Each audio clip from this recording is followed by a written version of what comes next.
नमस्कार साथियों, आप देख रहे हैं यूपी समाचार। यहाँ पर आपको 20 मिनट में यूपी की 50 बड़ी खबरें मिलेगी, तो वीडियो को पूरा जरूर देखें। आज की पहली खबर, शंकराचार्य बोले सीएम के पास 6 दिन का समय बचा, गाय को राष्ट्रमाता घोषित करें। वाराणसी में शंकराचार्य स्वामी ओवी मुक्तेश्वरानंद सरस्वती ने गुरुवार को कहा, मुख्यमंत्री योगी आदित्यनाथ के पास अभी 6 दिन का समय बचा है, वह गौ माता को राष्ट्रमाता घोषित कर दें। लेकिन अभी तक उनकी तरफ से कोई बयान नहीं आया है। उनके ही पार्टी के अन्य लोग समर्थन कर रहे हैं, लेकिन कोई खुलकर सामने नहीं आ रहा है।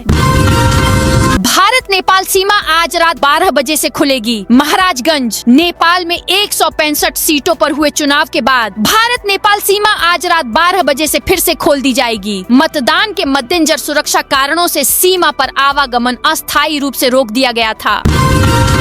अलीगढ़ में होली पर फायरिंग, पथराव, दरोगा का सिर फटा। यूपी के अलीगढ़ में होली के दिन रंग खेलने को लेकर बवाल हो गया। पड़ियावाल गांव में 2 पक्षों के बीच पहले कहासुनी हुई, फिर देखते ही देखते हालात बिगड़ गए। मारपीट होने लगी। एक पक्ष के युवक ने छत पर चढ़कर अंधाधुंध फायरिंग कर दी। कुछ लोग छर्रे लगने से घायल हो गए। मौके पर और पुलिस फोर्स बुलाई गई। बल प्रयोग कर भीड़ को खदेड़ा, फिर फायरिंग करने वाले युवक को पकड़ा। इसके अलावा 12 उपद्रवियों को भी हिरासत में लिया। फिलहाल इलाके को छावनी में तब्दील कर दिया गया है। ट्रेन ड्राइवर ने पैंट खोलकर अफसर को दिखाया घाव। लखनऊ रेल मंडल में तैनात ट्रेन ड्राइवर को मेडिकल लीव बढ़वाने के लिए पैंट उतारकर घाव दिखाना पड़ा। उसने छुट्टी बढ़ाने के लिए अप्लाई किया था, लेकिन अधिकारी ने लीव एप्लीकेशन रिजेक्ट कर दिया था। इसके बाद train driver loco pilot chief crew controller के ऑफिस पहुंचा। अधिकारी के सामने रिपोर्ट और दवा रखा। इसके बाद बोला, आपको घाव भी देखना है। ट्रेन ड्राइवर ने उसके सामने अपनी पैंट खोल दी। तब अधिकारी ने अपना मुंह मोड़ लिया। RTE के तहत निजी स्कूलों में निशुल्क शिक्षा के लिए 7 मार्च तक करें आवेदन। निशुल्क और अनिवार्य बाल शिक्षा का अधिकार अधिनियम RTE के तहत निजी विद्यालयों में प्री प्राइमरी और कक्षा 1 में प्रवेश के लिए दूसरे चरण में ऑनलाइन आवेदन प्रक्रिया चल रही है। अभिभावक 7 मार्च शनिवार तक आवेदन कर सकते हैं। इस चरण के लिए चयनित बच्चों की लॉटरी 9 मार्च को निकाली जाएगी। यूपी में आसान होगा तालाबों का पट्टा आवंटन। मत्स्य पालन के लिए तालाबों के पट्टा आवंटन में आ रही मुश्किलों को दूर करने और प्रक्रिया के सरलीकरण के लिए मत्स्य विभाग प्रयास तेज करने जा रहा है। हाल ही में हुए मीन महोत्सव में मत्स्य पालकों ने पट्टा आवंटन न होने से लेकर उप जिलाधिकारी स्तर से अनुमोदन मिलने में आ रही समस्याएं उठाई थीं, जिसके बाद मत्स्य मंत्री संजय निषाद द्वारा इनके समाधान के लिए मुख्यमंत्री योगी आदित्यनाथ को पत्र भेजा जाएगा। योगी सरकार की विद्युत सखी योजना ने रचा इतिहास। मुख्यमंत्री योगी आदित्यनाथ के नेतृत्व में उत्तर प्रदेश की आधी आबादी न केवल आत्मनिर्भर हो रही है, बल्कि राज्य की अर्थव्यवस्था में भी रिकॉर्ड योगदान दे रही है। योगी सरकार की विद्युत सखी योजना के तहत ग्रामीण महिलाओं ने अब तक 3,250 करोड़ रुपए से अधिक का बिजली बिल कलेक्शन कर एक अभूतपूर्व कीर्तिमान स्थापित किया है। यह पहल न केवल बिजली चोरी और बकाये की समस्या को हल कर रही है, बल्कि ग्रामीण महिलाओं को आर्थिक रूप से स्वतंत्र बनाकर समाज में उनका मान सम्मान बढ़ा रही है। सीएम योगी ने सुपर स्पेशलिटी हॉस्पिटल का किया उद्घाटन। नोएडा में मुख्यमंत्री योगी आदित्यनाथ ने गुरुवार को DSG सुपर स्पेशलिटी अस्पताल का उद्घाटन किया। उद्घाटन समारोह के दौरान मुख्यमंत्री ने विधि विधान से हवन में हिस्सा लिया। इस मौके पर पूर्व क्रिकेटर कपिल देव, सांसद डॉक्टर महेश शर्मा सहित करीब 1000 लोग मौजूद रहे। इनमें अस्पताल का स्टाफ, पैरामेडिकल स्टाफ, डॉक्टर और भाजपा के कार्यकर्ता शामिल रहे। बसपा विधायक उमाशंकर सिंह के बैंक खातों की जांच करेगा। इनकम टैक्स विभाग उत्तर प्रदेश में बहुजन समाज पार्टी के इकलौते विधायक उमाशंकर सिंह और उनके सहयोगियों के आवास व प्रतिष्ठानों पर बीते दिनों छापेमारी के बाद आयकर विभाग ने अब अगला कदम भी आगे बढ़ा लिया है। आयकर विभाग अब उमाशंकर सिंह और उनके सहयोगियों के बैंक खातों की जाँच करेगा। आयकर विभाग ने फरवरी में बसपा के इकलौते विधायक उमाशंकर सिंह के 30 ठिकानों पर छापेमारी की थी। इस दौरान आयकर विभाग की टीमों को बसपा विधायक, उनके सहयोगियों व कंपनियों के 100 से अधिक बैंक खातों की जानकारी मिली थी। CNG रसोई गैस की कीमतें बढ़ सकती हैं। मिडिल ईस्ट में चल रहे युद्ध के कारण भारत में CNG कंप्रेस्ड नेचुरल गैस और PNG पाइप्ड नेचुरल गैस की कीमतें बढ़ सकती हैं। ईरान के ड्रोन हमले के बाद भारत को गैस सप्लाई करने वाला सबसे बड़ा देश कतर अपने लिक्विफाइड नेचुरल गैस प्लांट का उत्पादन रोक चुका है। कतर एनर्जी के मुताबिक ईरान ने कतर के रास लफान और मेसाइड इंडस्ट्रियल सिटी स्थित प्लांट पर ड्रोन से हमला किया था। सुरक्षा कारणों से कंपनी ने LNG का प्रोडक्शन फिलहाल रोक दिया है। भाजपा MLC को साइबर ठगों ने किया डिजिटल अरेस्ट। सुल्तानपुर में साइबर ठग अब जनप्रतिनिधियों को निशाना बना रहे हैं। सुल्तानपुर अमेठी सीट से भाजपा MLC शैलेंद्र सिंह को करीब 1.5 घंटे तक डिजिटल अरेस्ट करने का प्रयास किया गया। ठगों ने खुद को मुंबई पुलिस और ATS अधिकारी बताकर उन्हें डराया, लेकिन MLC की सूझबूझ से ठग अपने मंसूबों में कामयाब नहीं हो पाए। यूपी के 20,000 आंगनबाड़ी केंद्र बने। लर्निंग हब ECC किट से संवर रहा बच्चों का भविष्य। मुख्यमंत्री योगी आदित्यनाथ के नेतृत्व में उत्तर प्रदेश सरकार प्रदेश की प्रारंभिक शिक्षा व्यवस्था को जमीनी स्तर पर मजबूत करने में जुटी है। इस वित्तीय वर्ष 2025 से 26 के दौरान प्रदेश के 20,000 से अधिक सक्षम आंगनबाड़ी केंद्रों पर प्रारंभिक बाल्यावस्था देखभाल और शिक्षा किट का वितरण किया गया है। सरकार का उद्देश्य 3 से 6 वर्ष की संवेदनशील आयु वाले बच्चों को वैज्ञानिक पद्धति और गुणवत्तापूर्ण सामग्री के जरिए भविष्य की चुनौतियों के लिए तैयार करना है। झांसी में रेलिंग तोड़कर रेलवे ट्रैक पर पहुंची कार। झांसी में गुरुवार को बड़ा रेल हादसा होने से बाल बाल बच गया। यहां पुलिस का सिंबल लगी एक कार रेलवे ट्रैक पर पहुंच गई। उसी समय सामने से ऑयल टैंकर से भरी मालगाड़ी आती दिखाई दी। ड्राइवर ने कार को रोकने और पीछे करने की कोशिश की, लेकिन गाड़ी ट्रैक तक पहुंच गई। प्रयागराज सेंट्रल जेल में बंदियों ने जमकर खेली होली। रंग भरे होली के त्योहार पर प्रयागराज की केंद्रीय कारागार नैनी में सजायाफ्ता बंदियों, अधिकारियों और संघ जमकर होली खेली। जेल के अंदर रंगों का उपयोग नहीं किया गया। बंदियों ने हर्बल अबीर और के साथ फूल से होली खेली। बंदियों ने ढोल मंजीरों की धुन पर फगुआ गीत भी गाया। बंदी जेल की सभी सर्किलों में जाकर एक दूसरे बंदियों को गुलाल लगाकर होली की बधाई दी और गले लगाया। इस होली के पर्व पर बंदियों के बीच जेल के अधिकारी भी सर्किलों में मौजूद रहे। जलती होलिका के बीच खड़ा रहा युवक। यूपी के संभल में होलिका दहन के दौरान एक युवक जलती हुई होलिका में जाकर खड़ा हो गया। आग में खड़े होकर सबको हाथ जोड़कर राम राम करने लगा, मुबारक के नारे लगाने लगा। करीब 20 सेकंड तक आग की लपटों के बीच हाथ जोड़े खड़ा रहा। इस दौरान भीड़ में से एक युवक ने जान पर खेलकर युवक को आग की लपटों से बाहर निकाला। तब तक युवक के आधे से ज्यादा कपड़े जल चुके थे। गंभीर रूप का था। लोगों ने उसे नजदीकी CHC पहुंचाया, जहां युवक का इलाज जारी है।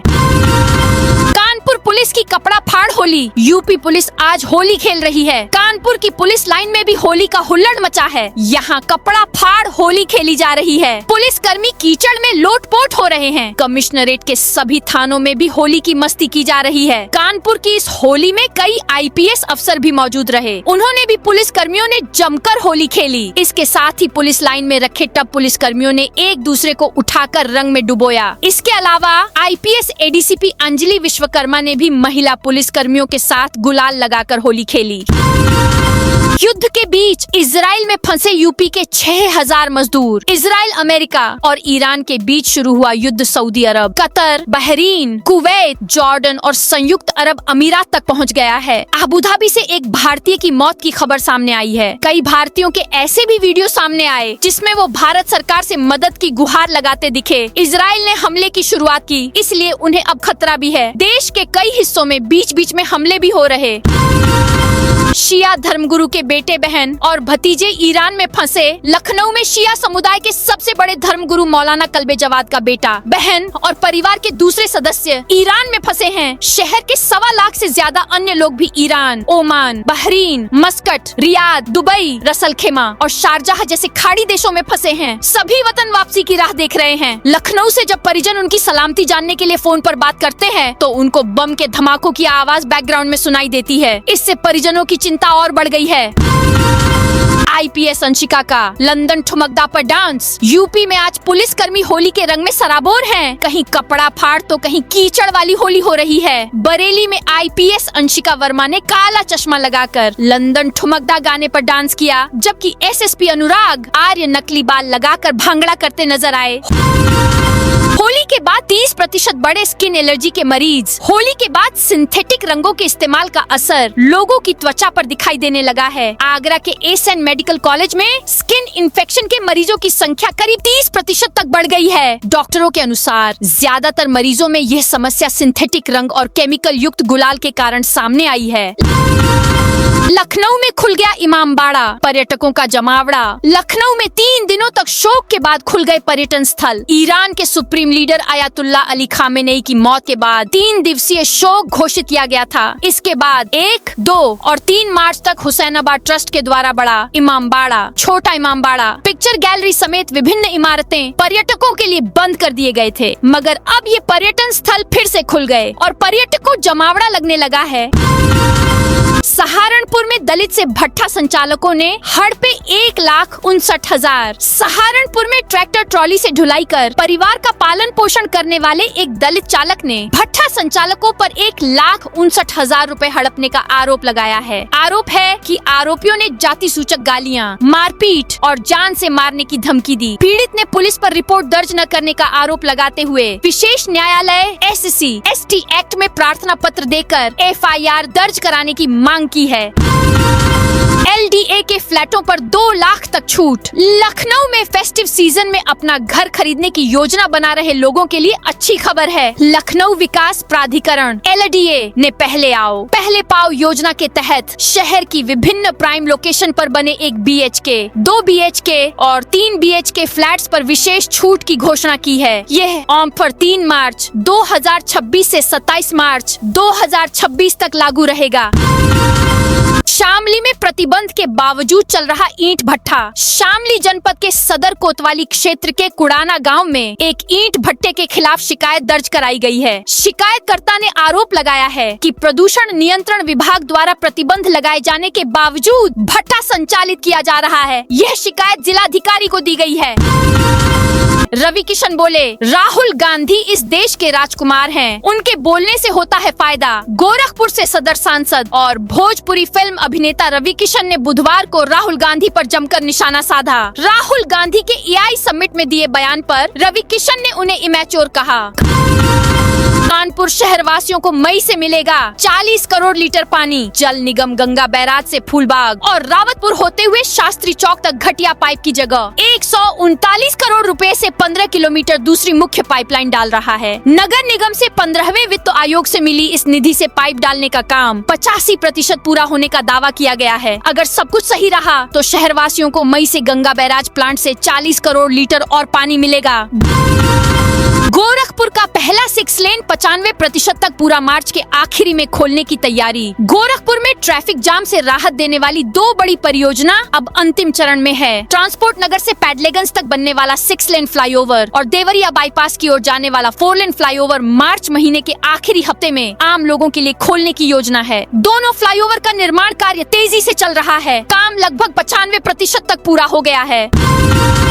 बदायूं जिले में होली पर डीजे बजाने को लेकर बवाल हो गया। नशे में लोग एक दूसरे से भिड़ गए और पथराव शुरू कर दिया, जिससे गांव में भगदड़ की स्थिति उत्पन्न हो गई। अभी दोनों का झगड़ा शांत भी नहीं हो पाया था कि दूसरे दिन फिर 2 पक्षों में झगड़ा शुरू हो गया। दोनों गुटों में तनाव को देखते हुए गाँव में भारी मात्रा में पुलिस और PAC बल तैनात कर दिया गया है। यूपी में विश्वविद्यालय कॉलेजों के छात्रों का आयुष्मान हेल्थ अकाउंट बनेगा। यूपी के विश्वविद्यालय व डिग्री कॉलेजों में Ayushman Bharat digital health mission के तहत सभी विद्यार्थियों का Ayushman Bharat health account ABHA बनाया जाएगा। Hospital management information system HIMS से सभी विद्यार्थियों का हेल्थ अकाउंट जुड़ेगा। फिर विद्यार्थी संस्थान की क्लिनिक से लेकर किसी भी बड़े अस्पताल में दिखाने जाएंगे तो पूरी मेडिकल हिस्ट्री एक क्लिक पर डॉक्टर देख सकेंगे। एक क्लिक पर मिलेगी यूपी के इको पर्यटन स्थलों की पूरी जानकारी। यूपी में प्रकृति प्रेमियों और रोमांचक पर्यटन के शौकीनों के लिए अच्छी खबर है। प्रदेश के इको टूरिज्म स्थलों की संपूर्ण जानकारी, बुकिंग सुविधाएं और जरूरी मार्गदर्शन अब बस एक क्लिक पर उपलब्ध होंगे। योगी सरकार Uttar Pradesh eco tourism development board द्वारा तैयार कराया गया UP eco tourism mobile app प्रदेश के वन्य जीव अभ्यारण्यों, राष्ट्रीय उद्यानों, जंगल ट्रेल्स, झरनों और नदियों जैसे प्राकृतिक आकर्षणों को एक ही डिजिटल प्लेटफॉर्म पर समेटते हुए पर्यटकों को विशेष अनुभव प्रदान करता है। जेलेंस्की बोले, रूस ईरान की मदद नहीं कर सकता। अमेरिका, इजराइल और ईरान जंग का आज छठा दिन है। इस बीच यूक्रेन के राष्ट्रपति वोलोदिमीर जेलेंस्की ने कहा है कि रूस फिलहाल ईरान की मदद करने की स्थिति में नहीं है। उनके मुताबिक रूस की ज्यादातर सैन्य ताकत यूक्रेन के खिलाफ जारी युद्ध में उलझी हुई है। जेलेंस्की ने एक इंटरव्यू में कहा कि रूसी सेना का बड़ा हिस्सा यूक्रेन युद्ध में लगा हुआ है और इसी वजह से मॉस्को के पास ईरान की खुलकर मदद करने की क्षमता नहीं बची है। 6 फरवरी को सीएम योगी का कानपुर में संभावित दौरा। भाजपा और आरएसएस की समन्वय बैठक में शामिल होने के लिए आज शुक्रवार को मुख्यमंत्री योगी आदित्यनाथ का आगमन संभावित है। सीएम का हेलीकॉप्टर सुबह 10:55 पर सीएसए के हेलीपैड में उतरेगा। इसके बाद यहां से सीएम कार द्वारा कार्यक्रम स्थल पर दीनदयाल उपाध्याय सनातन धर्म विद्यालय में पहुंचेंगे। बुलंदशहर जिला प्रदर्शनी की तारीख तय नहीं। बुलंदशहर में लगने वाली प्रसिद्ध जिला प्रदर्शनी की आधिकारिक तारीख अभी तक तय नहीं हो पाई है। इसके बावजूद प्रदर्शनी स्थल पर दुकानदारों और झूला संचालकों का आना शुरू हो गया है। हालांकि तिथि स्पष्ट न होने के कारण दुकानदारों के आने की गति धीमी बनी हुई है। इससे पहले जिला प्रदर्शनी का आयोजन 7 मार्च से 6 अप्रैल तक किए जाने की घोषणा की गई थी। इसके लिए तैयारियां भी शुरू कर दी गई थी, लेकिन विभिन्न कारणों से उद्घाटन की तिथि निर्धारित नहीं हो सकी। इसी वजह से कई दुकानदार अभी भी स्थिति स्पष्ट होने का इंतजार कर रहे हैं। सपा ने घोषित किए महानगर महासचिव के साथ 3 उपाध्यक्ष। समाजवादी पार्टी ने आगरा महानगर कार्यकारिणी में 5 पदों पर पदाधिकारी घोषित कर दिए हैं। इनमें एक महानगर महासचिव के अलावा 3 उपाध्यक्ष और एक कोषाध्यक्ष है। इसके साथ ही 2 विधानसभा क्षेत्रों के भी अध्यक्ष घोषित किए गए हैं। नवनियुक्त पदाधिकारियों की सूची एक साथ जारी न होने पर दावेदारों ने अंदर खाने सवाल खड़े किए हैं। कुछ नाम भी बदले जाने की चर्चा है। इससे दावेदार और कार्यकर्ता संतुष्ट नहीं है। सहारनपुर में मंदिर संपत्ति का फर्जी बैनामा कराया। सहारनपुर में पंचायती शिव मंदिर की संपत्ति का फर्जी बैनामा कराने का मामला सामने आया है। मंदिर सुधार समिति का आरोप है कि मंदिर की जमीन पर भूमाफियाओं की नजर थी। आरोपियों ने 50 लाख रुपए में फर्जी बैनामा का करा लिया। समिति ने पुलिस को शिकायत की, लेकिन कोई कार्रवाई नहीं हुई, जिसके बाद समिति ने कोर्ट में न्याय की गुहार लगाई। कोर्ट के आदेश पर आरोपियों के खिलाफ मुकदमा दर्ज किया गया है। उद्योग केंद्रों के जीएस और ईजीएम सीखेंगे निवेशकों के साथ तालमेल बनाने के गुण। निवेश की परियोजनाओं को धरातल पर उतारने में निवेशकों की मदद करने के लिए जिला उद्योग केंद्रों के महाप्रबंधकों व सहायक महाप्रबंधकों को भारतीय प्रबंधन संस्थान लखनऊ में विशेष प्रशिक्षण दिया जाएगा। 10 मार्च से शुरू हो रहे प्रशिक्षण कार्यक्रम में 40-40 के बैच में महाप्रबंधकों व सहायक महाप्रबंधकों को प्रशिक्षण दिया जाएगा। औद्योगिक विकास विभाग के अपर मुख्य सचिव आलोक कुमार प्रशिक्षण कार्यक्रम का शुभारंभ करेंगे।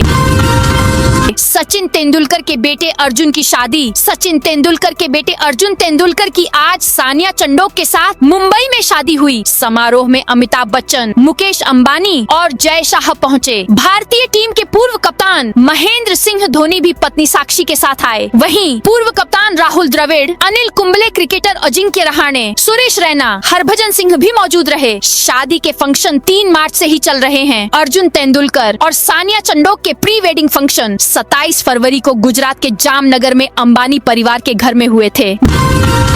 नीतीश ने राज्यसभा के लिए भरा नामांकन। बिहार के सीएम नीतीश कुमार ने गुरुवार को विधानसभा पहुंचकर राज्यसभा कैंडिडेट के लिए नामांकन दाखिल किया। सीएम के साथ बीजेपी अध्यक्ष नितिन नवीन, रामनाथ ठाकुर, उपेंद्र कुशवाहा और शिवेश कुमार ने भी नामांकन दाखिल किया। इस दौरान केंद्रीय गृह मंत्री अमित शाह भी मौजूद रहे। नामांकन के बाद जेडीयू ने गृह विभाग पर अपना दावा ठोका है। अभी ये बीजेपी के पास है। सम्राट चौधरी बिहार के गृह मंत्री हैं।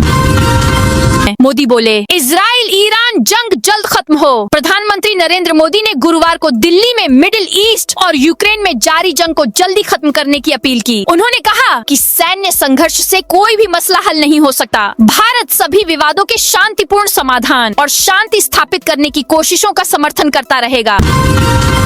रिपोर्ट, भाजपा की 2024 से 25 में इनकम 6,769.14 करोड़ रही। Association for democracy democratic reforms ने वित्तीय साल 2024 से 25 के लिए राष्ट्रीय पार्टियों की इनकम जारी की। रिपोर्ट के मुताबिक बीजेपी की कुल आय 6,769.15 करोड़ है। 6 राष्ट्रीय पार्टियों की आय का 85% हिस्सा अकेले भाजपा के पास है। बीजेपी की इनकम पिछले साल के मुकाबले 55.95% और कांग्रेस से करीब 7 गुना ज्यादा है। पीएनबी ने एटीएम से कैश निकालने की लिमिट 50% घटाई। 1 अप्रैल से लागू होंगे नए नियम। पंजाब नेशनल बैंक पीएनबी ने अपने चुनिंदा डेबिट कार्ड्स, एटीएम कार्ड से रोजाना कैश निकालने की लिमिट को आधा कर दिया है। नए नियम 1 अप्रैल 2026 से लागू होंगे। बैंक ने यह फैसला रिस्क कंट्रोल को मजबूत करने और ग्राहकों की सुरक्षा बढ़ाने के लिए लिया है। शिवराज टॉपर्स को देंगे 51,000 तक सम्मान राशि। केंद्रीय कृषि मंत्री शिवराज सिंह चौहान आज गुरुवार 5 मार्च को 66 साल के हो गए हैं। उनके समर्थक शिवराज के जन्मदिन को प्रेम सेवा संकल्प दिवस के रूप में मना रहे हैं। शिवराज ने अपने 66वें जन्मदिन पर भोपाल के स्मार्ट पार्क में परिवार के साथ पौधारोपण किया। यहाँ मीडिया से कहा कि वे आज 5 संकल्प ले रहे हैं। ये पर्यावरण, सेवा, सहायता, शिक्षा और प्रतिभा प्रोत्साहन से जुड़े हैं। पश्चिम बंगाल के राज्यपाल ने इस्तीफा दिया। पश्चिम बंगाल की राजनीति में विधानसभा चुनाव से पहले बड़ा घटनाक्रम सामने आया है। राज्यपाल सीवी आनंद बोस ने अचानक अपने पद से इस्तीफा दे दिया है। उनके इस फैसले ने राज्य की राजनीतिक हलचल को और तेज कर दिया है। चुनाव से पहले राज्यपाल का पद छोड़ना एक महत्वपूर्ण घटनाक्रम माना जा रहा है। सीवी आनंद बोस ने 17 नवंबर 2022 को पश्चिम बंगाल के राज्यपाल के रूप में पदभार संभाला था। फिलहाल वह दिल्ली में मौजूद हैं और उनके इस्तीफे की आधिकारिक वजह सामने नहीं आई है। ट्रंप को बड़ा झटका, अब कंपनियों को वापस मिलेगा टैक्स का पैसा। अमेरिका के राष्ट्रपति डोनाल्ड ट्रंप द्वारा लगाए गए भारी भरकम आयात शुल्क को लेकर चल रही कानूनी लड़ाई में अब एक नया मोड़ आ गया है। न्यूयॉर्क की एक संघीय अदालत ने आदेश दिया है कि जिन कंपनियों ने ट्रंप टैरिफ के नाम पर सरकार को टैक्स दिया था, वे अब अपना पैसा वापस यानी रिफंड पाने की हकदार हैं। इस फैसले को ट्रंप प्रशासन के लिए एक बड़ी कानूनी हार के रूप में देखा जा रहा है। तो दोस्तों, ये थी आज उत्तर प्रदेश के सभी जिलों की दिन भर की ताजा और बड़ी खबरें।